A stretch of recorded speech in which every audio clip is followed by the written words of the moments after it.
하나님의 말씀 찾으시겠습니다. 하나님의 말씀은 디모데전서 1장 12절에서 17절 말씀입니다. 디모데전서 1장 12절에서 17절까지 말씀입니다. 다 찾으신 줄 알고 저와 여러분들이 한 절씩 번갈아 읽도록 하시겠습니다. 나를 능하게 하신 그리스도 예수 우리 주께 내가 감사함은 나를 충성되이 여겨 내게 직분을 맡기심이니 내가 전에는 비방자요 박해자요 포행자였으나 도리어 국류를 입은 것은 내가 믿지 아니할 때에 알지 못하고 행하였습니다. 우리 주의 은혜가 그리스도 예수 안에 있는 믿음과 사람과 함께 넘치도록 풍성하였도다. 믿보다 모든 사람이 받을 만한 이 말이여 그리스도 예수께서 죄인을 구원하시려고 세상에 임하셨다 하였도다. 죄인 중에 내가 괴수니라. 그러나 내가 긍휼을 입은 까닭은 예수 그리스도께서 내게 먼저 일체 오래 참으심을 보이사 후에 주를 믿어 영생 얻는 자들에게 본이 되게 하려 하심이라. 영원하신 왕 곧 썩지 아니하고 보이지 아니하고 홀로 하나이신 하나님께 존귀와 영광이 영원 무궁하도록 있을지어다. 아멘. 아멘. 교회 소식 말씀드리겠습니다. 이제 교회 공사가 외벽 공사가 어느 정도 마무리되어 가고 있습니다. 그래서 오늘 예배를 마치고 우리가 함께 교회 공사 현장을 방문해서 기도하는 시간을 좀 가지려고 합니다. 시간은 오후 2시고요. 우리 자녀들도 함께 데리고 오시면 또 함께 기도하고 그 모습을 보실 수 있습니다. 그래서 예배 끝나고 점심 맛있게 드시고 그리고 이제 2시까지 교회로 함께 모여 주시기를 바라겠습니다. 자, 우리 가족들 가운데 함께 돌아보시며 이렇게 인사하실까요? 당신은 최고로 멋진 하나님의 사람이십니다. 수윤이는 최고로 하나님의 멋진 사람입니다. 믿으십니까? 아멘. 네, 그런 프라이드를 가지고 우리가 살아가야 하겠습니다. 지난주 말씀에서 사도 바울은 다른 교훈을 전하는 그런 사람들의 위험성에 대해서 우리에게 잘 알려주고 있습니다. 그들이 가는 곳마다 이제 변론과 논쟁이 일어나게 되는데 그 이유가 무엇이라고 했습니까? 그들은 진리가 아닌 것을 진리로 알고 그것을 다른 사람에게 강요했기 때문입니다. 그러니까 우리가 기억해야 될 것은요, 이러한 변론이 일어나는 장소가 다름 아닌 교회 안이라고 하는 것입니다. 교회 안에 이러한 사람들이 들어와서 이렇게 질서 없이 가르치기 때문에 이러한 일들이 벌어졌던 것임을 우리가 깨달아야 되겠습니다. 자, 그러면 왜 그들의 가르침 속에서 변론이 일어난다고 했습니까? 그것은 그들이 율법에 대한 잘못된 이해를 가지고 있기 때문입니다. 여러분, 결코 구원은 율법에서 나오는 것이 아니지 않습니까? 우리가 다 잘 아는 부분입니다. 율법은 죄를 깨닫게 하고 그리고 죄를 지적할 뿐입니다. 그러므로 율법을 통해 우리의 죄를 깨달았을지라도 구원을 얻기 위해서는 우리가 은혜로 돌아설 수 있어야 되는 것이죠. 그런데 반대로 말씀드리면 은혜로 시작했다가 다시 율법으로 돌아서는 경우도 생기곤 합니다. 그러니까 우리가 율법에서 은혜로 돌아섰으면 결코 은혜에서 다른 것으로 돌아서지 말아야 될 것입니다. 그런데 그리스도께서 이 진리의 은혜를 전해주셨음에도 불구하고 그것을 깨닫지 못하니까 이들은 율법에서 은혜로 돌아서지 못하고 이러한 좋지 않은 결과들을 교회 안에 가져오고 있는 것입니다. 그래서 오늘 본문의 말씀을 보시면 사도 바울이 자신이 어떻게 율법에서 은혜로 돌아서게 되었는지 그 경험을 가지고 디모데에게 또한 우리에게 교훈의 말씀을 주고 있는 것이죠. 지난날 바울도 얼마나 율법의 열심을 가지고 있었습니까? 그런데 그 지난날에 바울 자신도 바른 교훈이 아니라 다른 교훈, 다른 교훈을 전하는 사람이었음을 이 시간 이렇게 고백하고 있는 것이죠. 그럴 때 자신은 비방자요, 또 박해자요, 폭행자였다라는 사실을 그가 이야기하고 있습니다.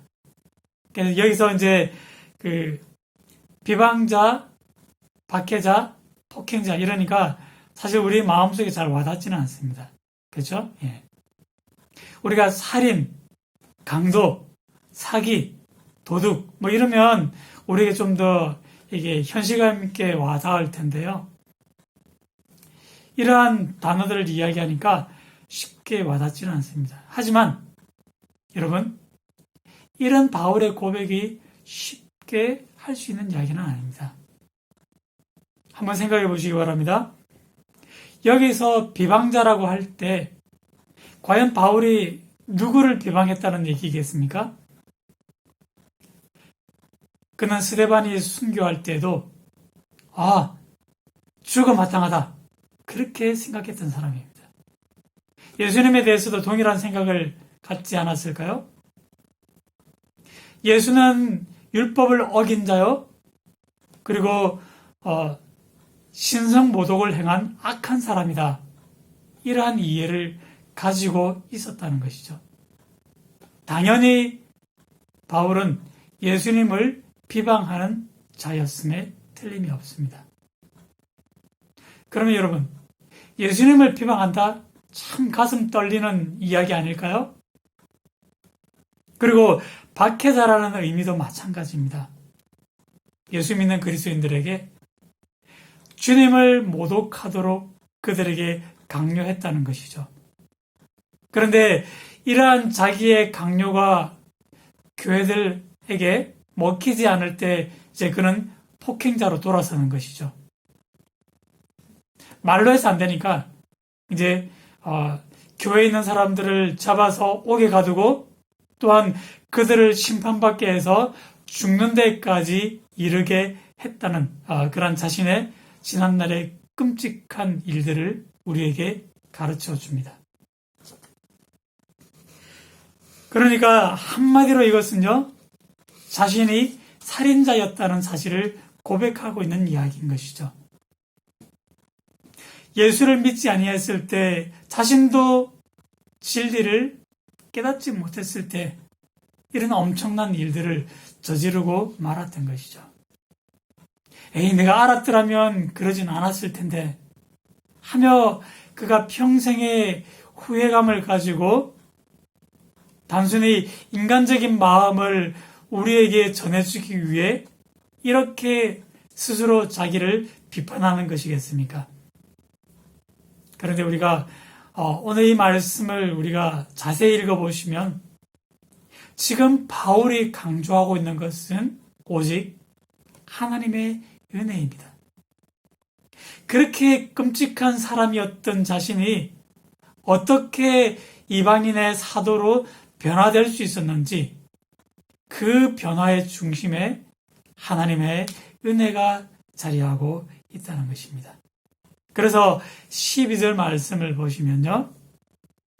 나를 능하게 하신 그리스도 예수 우리 주께 내가 감사함은 충성되이 여겨 내게 직분을 맡기심이니 그렇게 말씀합니다. 우리가 여기서 이제 오해하지 말아야 될 것은요. 우리가 가끔 그런 생각을 하게 되는데요.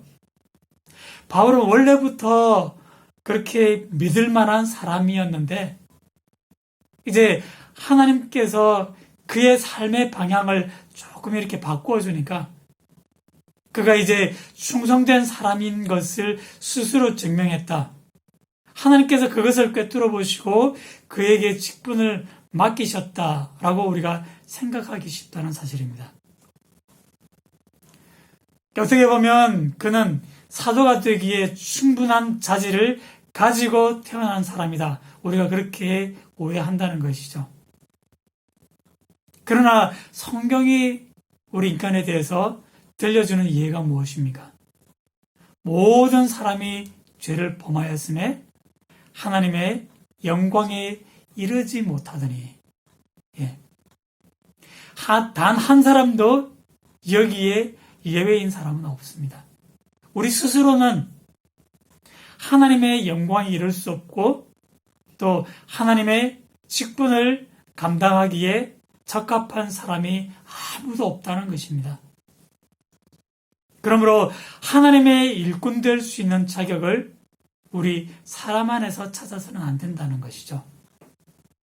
물론 이제 우리가 베드로와 바울을 비교해 볼 수는 있습니다.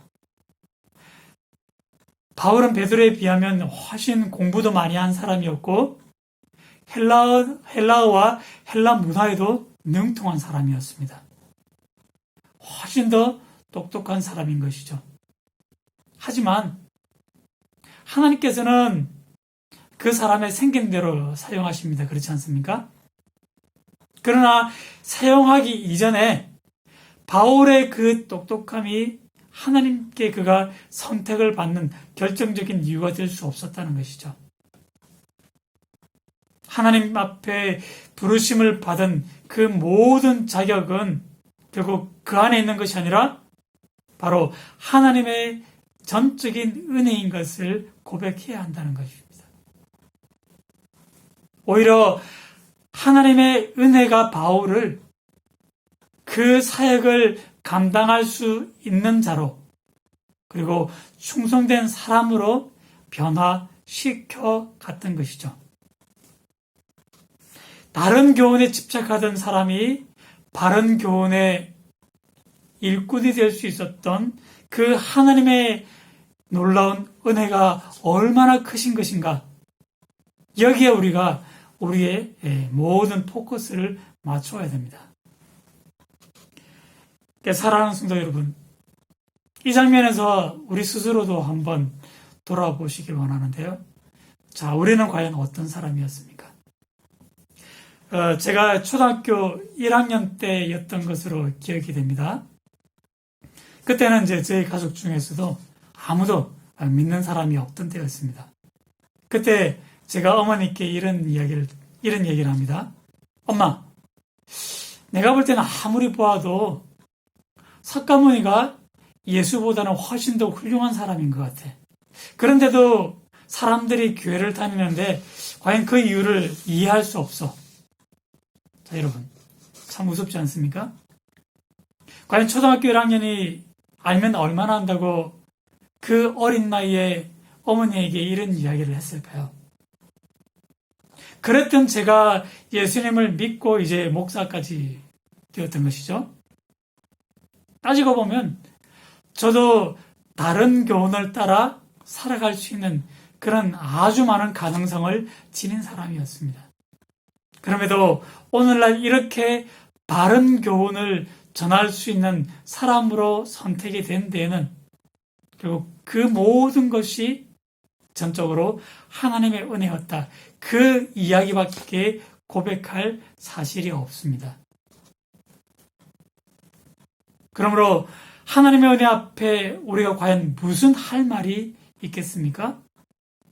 하나님께서 은혜 베풀어 주시니 그것은 우리가 거부할 수 없는 은혜이고 그러므로 그저 우리는 그 은혜 받고 변화되고 감사할 따름인 것입니다. 우리가 이제 살아가는 동안 하나님의 은혜가 우리를 어떻게 변화시켜 왔는지 그리고 앞으로도 우리를 어떤 사람으로 세워갈 것인지 오직 우리 인생 가운데서 하나님의 은혜만 드러날 수 있는 그런 믿음의 걸음들이 다 되시기를 축복합니다. 좀 더 크게 아멘 하시면 그 은혜가 더 크지 않을까 그런 생각을 해보는데요. 아멘이십니까? 아멘. 자, 그럴 때 이제 사도 바울은 16절 말씀에서 은혜 받은 사람이 가져야 할 그런 태도, 중요한 두 가지의 태도를 우리에게 들려주고 있는데요. 우리 이제 자기 성경책을 보시고 16절 말씀을 우리 한 목소리로 함께 읽어보도록 하겠습니다. 같이 읽겠습니다. 그러나 내가 긍휼을 입은 까닭은 예수 그리스도께서 내게 먼저 일체 오래 참으심을 보이사 후에 주를 믿어 영생 얻는 자들에게 본이 되게 하려 하심이라. 아멘. 제가 말씀드리려고 하는 그 두 가지 교훈, 여러분 이 구절에서 짐작하셨습니까? 첫째로 보시면 은혜 받은 사람은 끝까지 겸손해야 한다는 사실입니다. 우리가 은혜 받은 이후에 겸손을 잃어버리면 더 이상 그 은혜를 유지하지 못하고 다 쏟아버릴 수밖에 없습니다. 바울도 은혜를 받고 사역을 시작했지만 그의 인생 가운데서 얼마나 큰 고난이 많았습니까? 그럼에도 바울은 성공한 사역자였다. 그렇게 말씀드릴 것입니다. 사실 신약 성경에서 바울보다 더 넓은 지역을 다니면서 마음껏 복음을 전한 사람이 그렇게 많지 않습니다. 그렇지 않습니까? 그럼에도 불구하고 그는 자기의 사역의 성공을 우리에게 자랑하지 않습니다. 그가 끝까지 그의 마음을 쏟았던 것은요, 자기 사역의 성공이 아니라 이러한 끔찍한 사람이 하나님의 사역을 감당할 수 있도록 하나님께서 은혜로 이끌어 가시는데 오직 그 은혜만이 교회마다 그가 만나는 사람에게 전해지고 드러날 수 있기만을 바라는 마음. 이것이 우리가 신약 성경을 읽어가시다 보면 곳곳에서 우리가 만날 수 있는 바울의 고백이 되고 있습니다.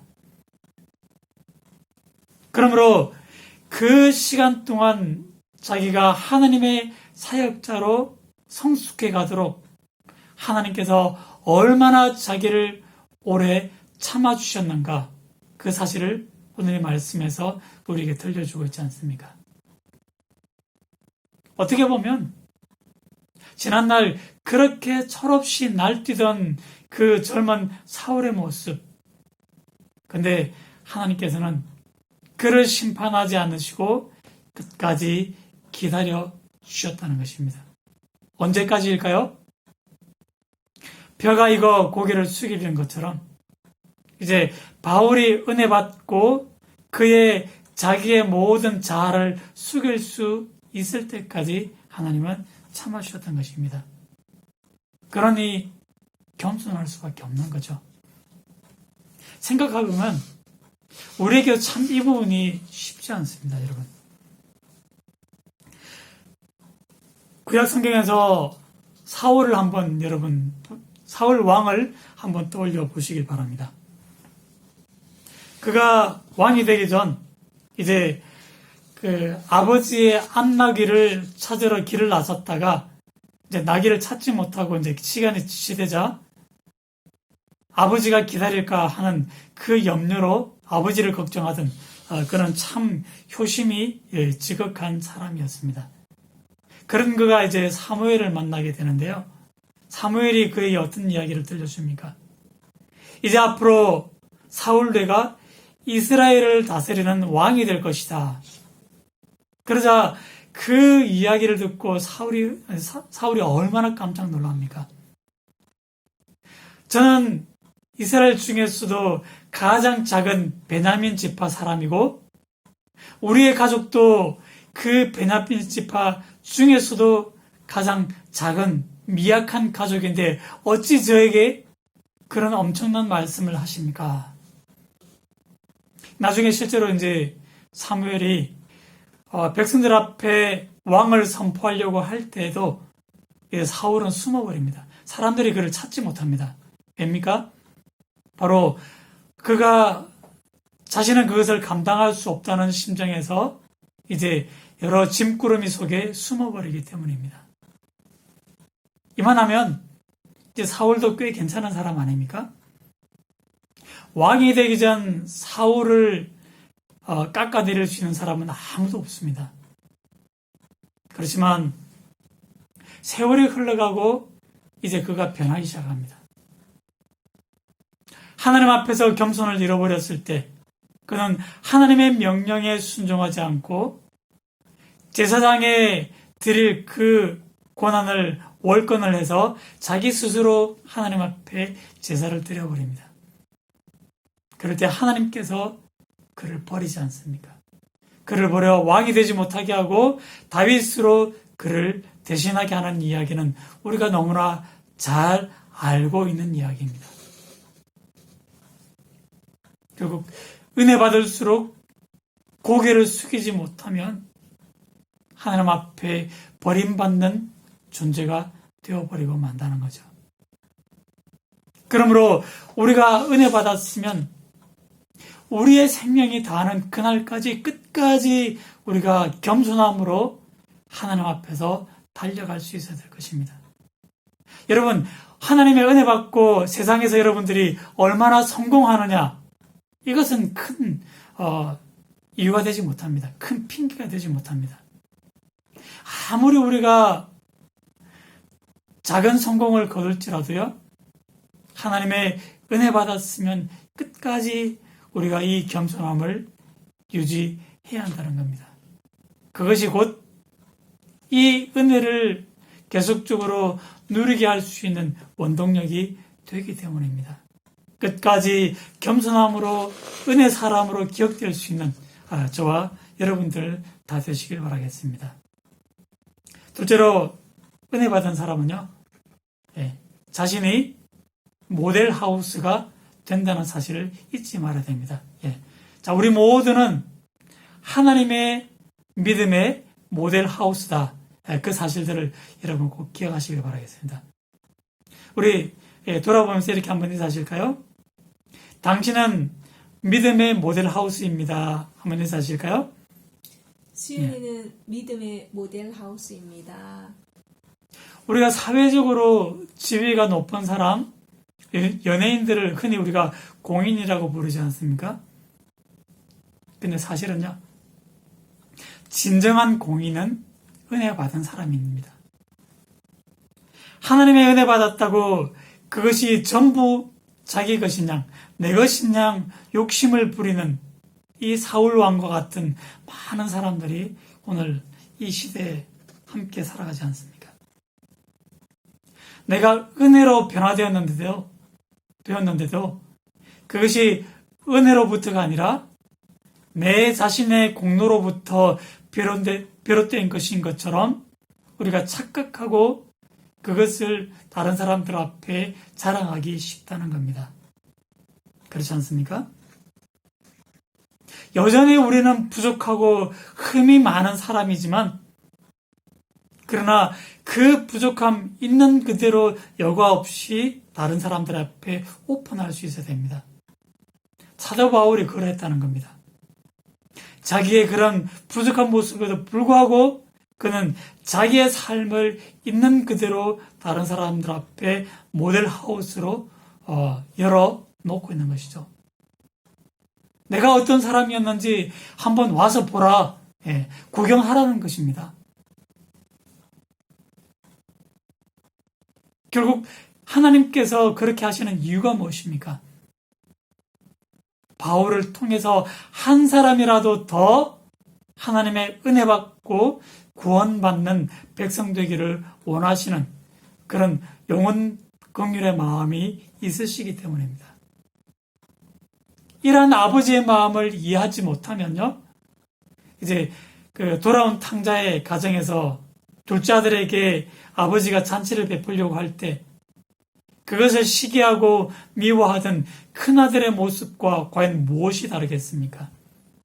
우리도 아버지의 마음을 아프게 할 수 있다는 겁니다. 그러므로 여러분, 우리의 자신의 삶을 믿음의 모델 하우스로 다른 사람들에게 한번 오픈해 보시기를 바랍니다.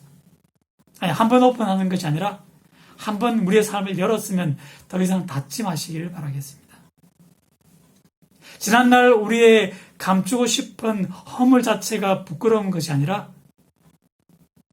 하나님의 은혜를 받고서도 그 은혜의 빛을 드러내지 않는 것이 부끄러운 것이고요.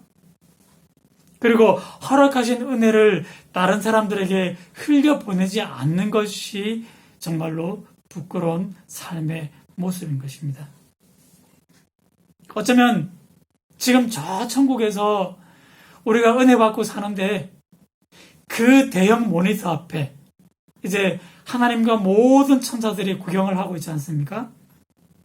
그런데 이제 우리가 은혜 받고서도 입을 싹 닦아버립니다.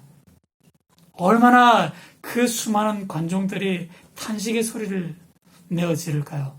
저래서는 안 되는데, 저래서는 안 되는데 하는 그 사람이 우리가 되면 여러분 얼마나 부끄러운 일이 되겠습니까? 그러므로 하나님의 은혜를 받았으면 여러분 그 은혜의 물길을 결코 막지 마시기를 바랍니다. 그래야 우리가 아브라함처럼 복의 통로의 삶의 모습이 되는 것이죠. 우리가 생각할 때 우리가 받은 은혜가 너무나 미약하고 적다. 그래서 나눠줄 것이 없다. 그렇게 해버리면 우리가 하나님의 은혜를 평가절하하는, 깎아내리는 그런 행동이 되지 않겠습니까? 외형적으로는 우리가 받은 것이 그렇게 크게 느껴지지 않는다 할지라도 여러분 그 깊이를 생각하면 그것은 이 온 우주에서도 다 담아낼 수 없는 엄청난 은혜를 우리가 받고 살아가고 있지 않습니까? 하나님의 은혜는 은혜 그 자체로서 이 온 우주보다 크다라고 하는 것입니다.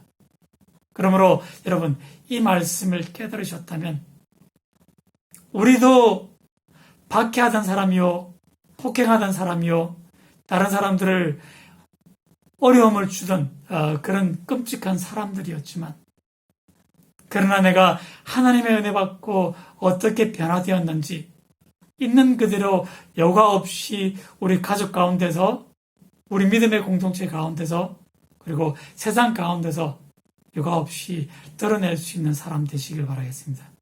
그럴 때 우리는 미약하지만 하나님의 은혜가 우리를 통해서 일하시게 될 것입니다. 아무쪼록 하나님의 은혜가 일하시는 우리 모든 믿음의 걸음들이 다 되시기를 주님의 이름으로 간절히 축복을 드립니다. 아멘. 기도하시겠습니다. 사랑의 아버지 하나님, 우리가 하나님의 크신 은혜 받고서도 여전히 내가 일하려고 하고 내가 드러나려고 하고 우리의 공로로 우리가 그런 사람 된 것처럼 그렇게 착각하고 우리 스스로 또 다른 사람들을 속이며 살아가고 있지 않습니까? 그러나 하나님의 은혜는 은혜입니다. 그 은혜의 깊이와 넓이를 우리가 감히 측량할 수 있겠습니까? 우리는 여전히 부족하고 약한 사람들이지만 그러나 하나님의 은혜가 우리 가운데 일하시고 우리를 들어 사용하실 수 있도록 우리의 삶을 모델 하우스와 같이 내어드릴 수 있도록 주님 도와주시옵소서. 우리를 사용하여 주시옵소서. 감사함을 드리며 모든 말씀 우리를 사랑하시는 예수님 이름으로 간절히 기도드리옵나이다. 아멘. 아멘.